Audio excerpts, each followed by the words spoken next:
God dang, mate. Whew. It is definitely a wet and muddy mess out here. Okay, so yeah, guys, if you're not brand new, then this spot probably looks familiar to you. It is my canvas shelter that I set up right to the side of my hole the last time that we got a chance to work on. It's probably been, God, probably 3 weeks, maybe even a month since I've been able to come back right here. We've had a lot of rain since then. So I wanted to come check on the hole, make sure, you know, it's not collapsed or anything. It's definitely in need of repair, but it's just between all the other projects we got going and just with the weather, it's like where this rain just will not stop coming in these like every 3 to 5 day intervals. The interior of that hole does not have enough time to fully dry out for me to finish work and put the new top area on it. So I wanted to come out here and check. I got some new gear to try.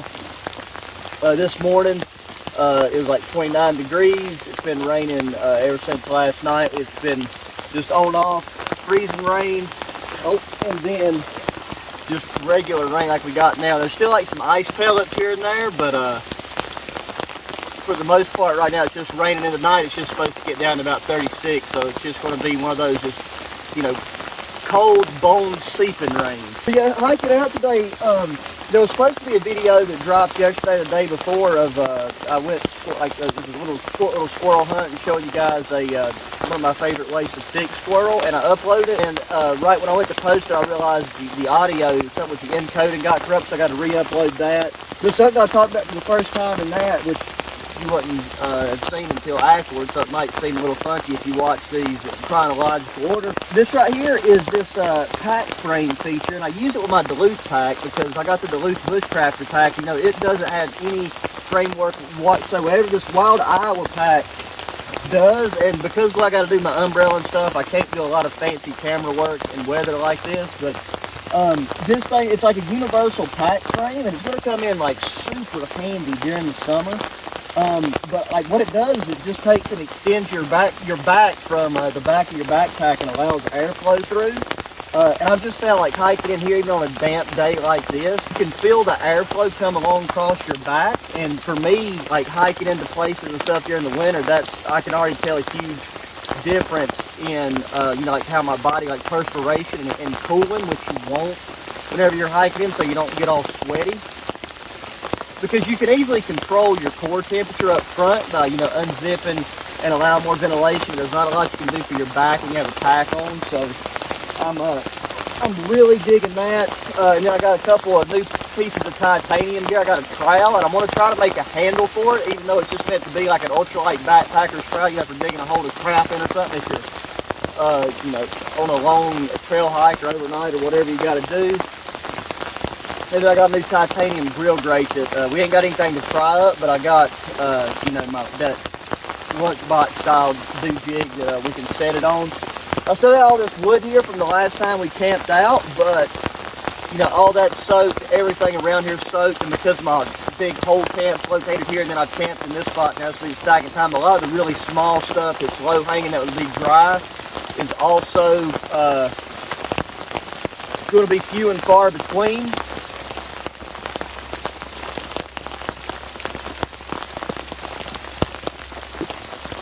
This right here is a titanium trowel.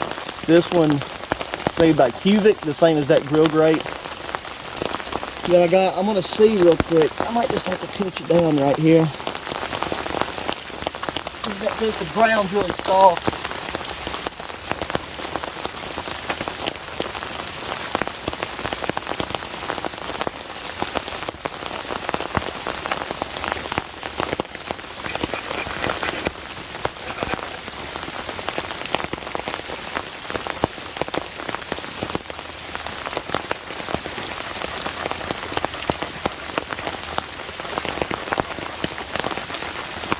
Okay, so this right here is like super dense, like almost petrified pine. It's actually got some fat wood too starting to accumulate.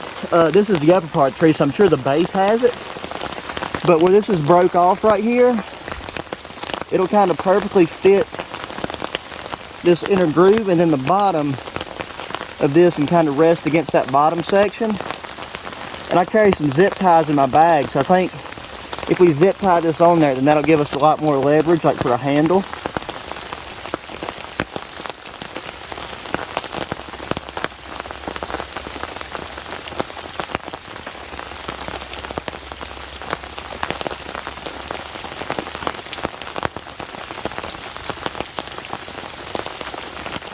Okay, so that actually feels a lot sturdier than it looks, and we'll see it. I mean, for what we're doing, you could use a sharpened stick, but this does cut into the ground a lot better, and well, you know, it'll stoop a lot better, so that offers you quite a bit more leverage.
Okay, that's not going to win any engineering prizes, but that should help a little bit. But that's the first trowel I think I've ever owned, and I dig it. Same off that tree of that, what I used to make the handle for that trowel. I took to make a bit of a base. There is some big gaps in it. Let me see if I can fill those in a bit. We're not going to play down. It's crazy, man. Once you start to squeeze, pick up wood, and just all the wood just starts leaking water. That's when you know you're ready to have a good time. So I got 2 of my homemade fire starters. I need to get them lit before they start to absorb moisture. Hopefully this lighter works.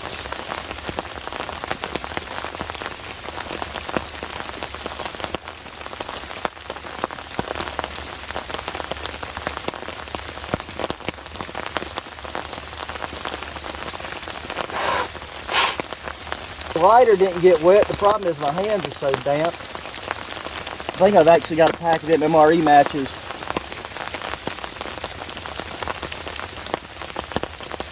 Oh yes sir. I always have backups.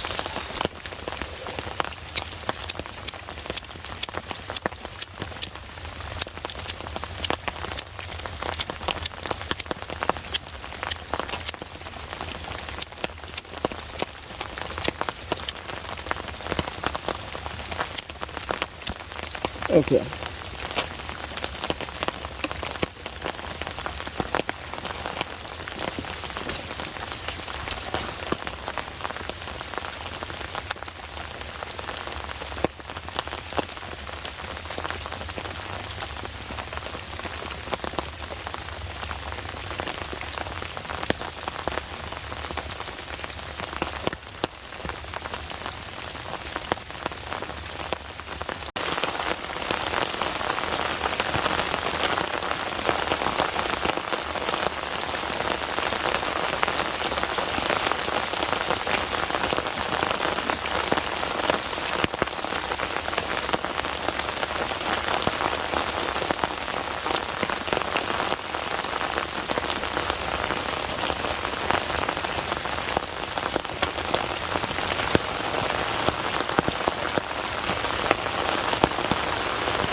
So like that right there, that's how bad my hands are starting to prune up just from the amount of time we've been here working. Even with the tarp already set up. See, normally, whenever I do these things, I try to get here before it starts raining this hard, but that's not always an option.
We definitely got the fire going good, and it seems like the rain has come to a drizzle. Most of what you'll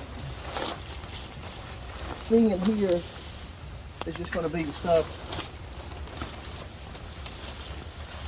dripping off the leaves, and this hoodie fleece should be enough to repel that, but this arm part of this is soaked, so I'm just going to try to get by the fire, and I'm going to keep feeding it and try to get this dried out. Also need to get these start drying out because they're completely soaked, but we're going to set them kind of far away so we don't do what we done last time and start to melt them. Just let distant heat do its thing.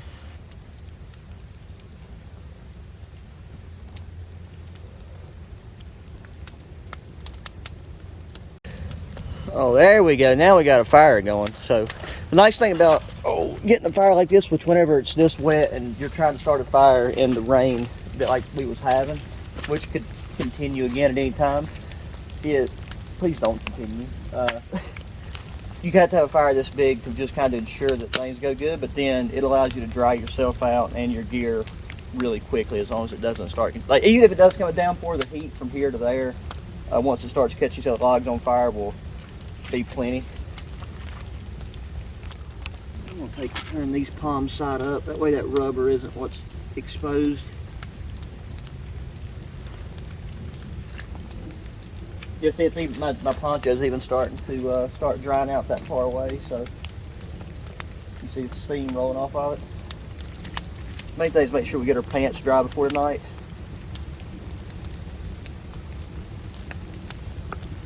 Because I got my down sleeping bag, so we don't want that to get wet at all, because then it won't be warm.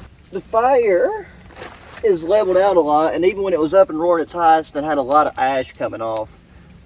Nothing seems to come underneath and landed in here.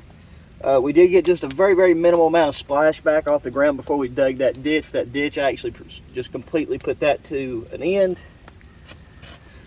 So I'm going to go ahead and get our sleep system out, because I brought my bivy bag. Even though I knew this was here, I didn't know what condition this would be in. And since I got a down sleeping bag, I want to make sure that it's, you know, very well protected.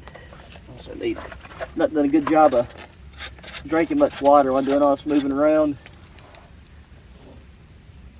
Green part of this tarp, I believe. Yeah, it's dry. So since we're up a little closer, though, this is that frame I was telling you about, the Vaucluse.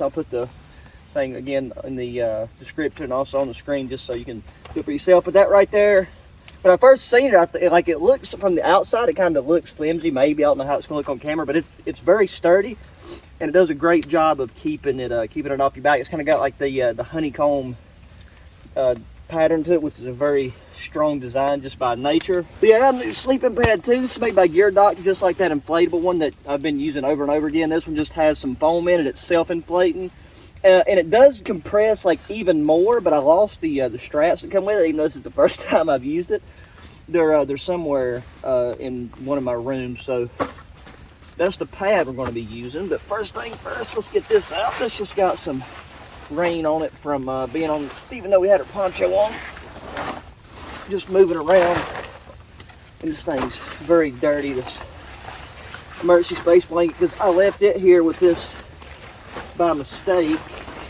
with the canvas tarp. Don't get nothing covered up and get it lined up underneath this green tarp. I do like the fact that they take and make their bags big enough where it's easy enough to get your stuff back into it.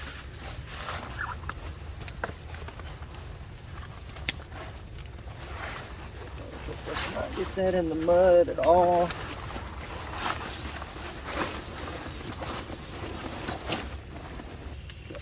And then with this one, to get it really firm, or like to the firmness that I like, you do have to give it quite a few extra breaths after it does its thing, so we'll let that start to fill up.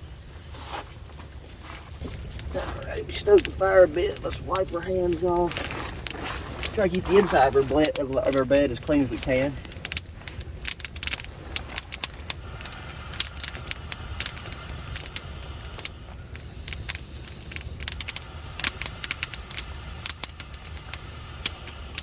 There we go. We're about to scoop this up today a little bit.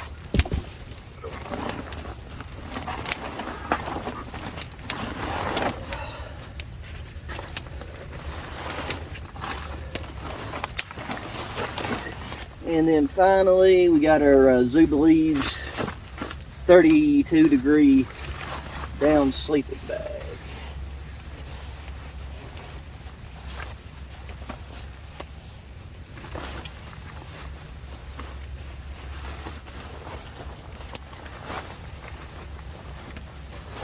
Just like that. Our sleep system's good because this thing will locked up just fine inside this because there's no real weight on it. But we'll do that to keep that clean. Doing that just to kind of protect this from getting ashes. Oh, see, it's easy to have stuff lined up underneath you. Okay, so now I'm just going to focus on getting dried out and tending to the fire because we only got about two and a half hours before it gets dark. Probably about 2 hours before it gets dark. So we definitely got to take and make sure we just prioritize getting completely dry, and then we'll cook our food. And by then I'll be more than ready to hit the hay.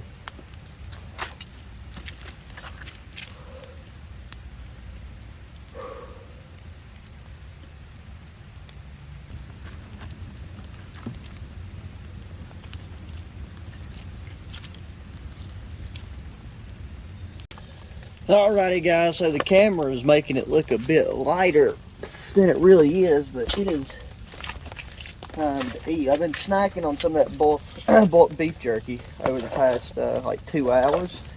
I still got some left, but I got us a nice hearty soup to warm up tonight.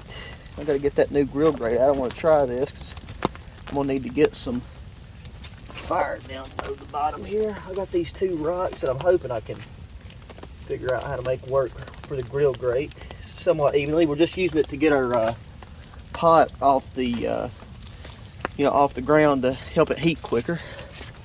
Okay, yeah, so same as our titanium trowel, this titanium grate's made by Cubic. So this is the first 2 things I've ever tried from that company, and then we're going with our tried and true Vulcan titanium lunchbox, bento box, mess tin, whatever you want to call it, and I got the spoon in there. You guys know I'm a huge fan of these chunky soups. This is a chicken broccoli cheese with potato. Never tried this particular one, but I'm sure it'll be great. The hard part is going to be keeping all this stuff out of the mud. And before I rake any coals down, I'll make sure and see if I can get this titanium grate leveled out. I was planning for the very first time using this. I wanted to do up a New York strip, but I'm definitely going to go get one of those for our next outing because I'm in the mood to do some actual on-point bushcraft cooking. Okay, just to set our pot on and do our stuff, that should be level enough.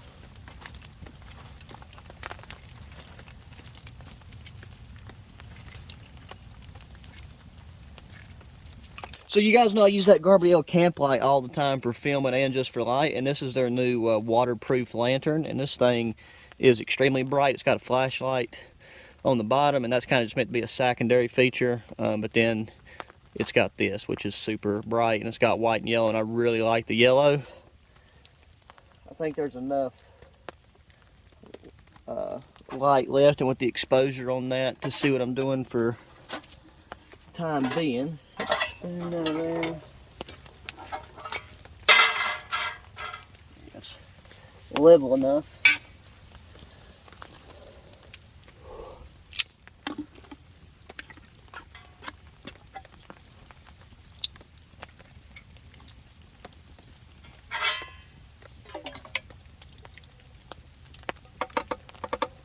Anytime you open that, any type of canned chicken, it doesn't always have the best smell, but that's what she looks like.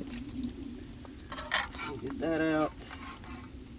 It's not going to tip in. It's balanced pretty good. So we'll just let it do its thing.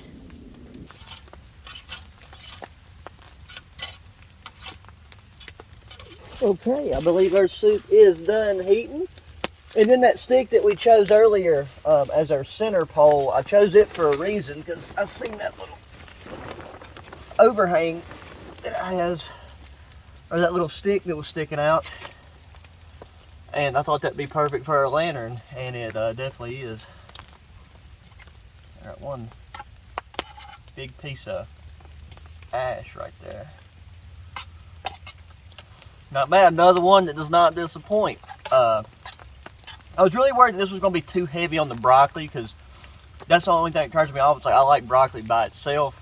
I don't mind just a little bit for flavoring and for, you know, texture and stuff in soups, but a lot of times it's just a bit too much for my personal taste.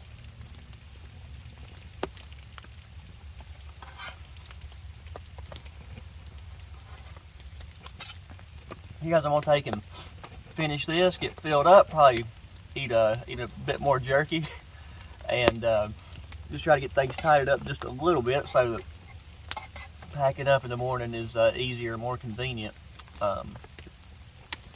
And then, yeah, so the next time I see you guys, it'll be time to hit hay.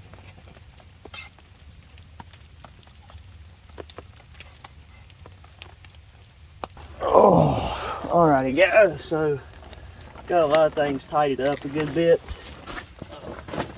It's just crazy how dirty stuff gets right here. But yeah, it's starting now. I hope this lantern does the light decently. This first time I'll be using it for filming purposes, so hopefully it throws light in a good way and everything focuses and it doesn't screw with it somehow. But the fire's burned down pretty good. They're still probably burn a decent flame for another hour and 20 minutes. But I'm gonna try to figure out what to do with these caked on. Oops, I think we're gonna do that. This is still underneath right there. If anything, it'll get on the toe area. Probably should have done this one first.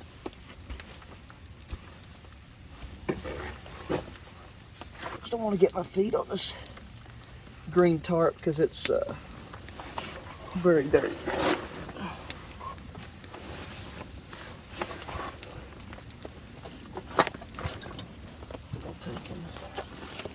I'm not going to really use our bag as a pillow as much as we are just going to kind of prop up against it because we're at a bit of a, you know, incline right here, a decline. Oh, I'll get underneath my orange thing here in a minute. Oh. I'm looking forward to sleeping on this pad because just from this it's comfortable. Take the old equalizer and stick it in that stink hole right there. Let's see what this is going to feel like. Oh. Oh yeah, baby, that right there, it's gonna be nice. Like I said, the best part, man, is just laying down, letting your back decompress. Well, anyways, I've pretty much enjoyed it. I will say that I got out here with everything the way it was and the way the rain was, and a couple of little just slight unforeseen things that happened off camera. With some of the bad juju that I was having, I thought about, you know, pushing it and then maybe just cutting my losses and heading back, but I'm glad I didn't because it's nice and peaceful now. So with all that aside, guys, thanks for hanging out for the day, and I hope to see y'all in the morning. So until then, good night.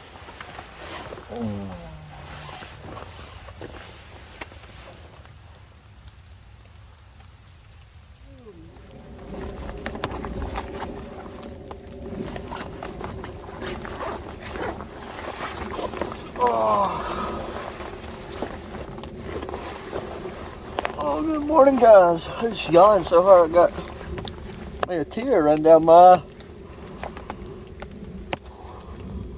Oh, there's an aeroplane flying over too. Oh, excuse me. Oh, man, I gotta say that last night was a phenomenal night's sleep. This new sleeping pad is that's my new favorite. Like, you know, it's not as small, and I really like that other blow-up one, but where this has that bit of like foam insert, and seems to have like a slightly different like sew design on it than like those just pure old air pads, because it always loses some air during the night.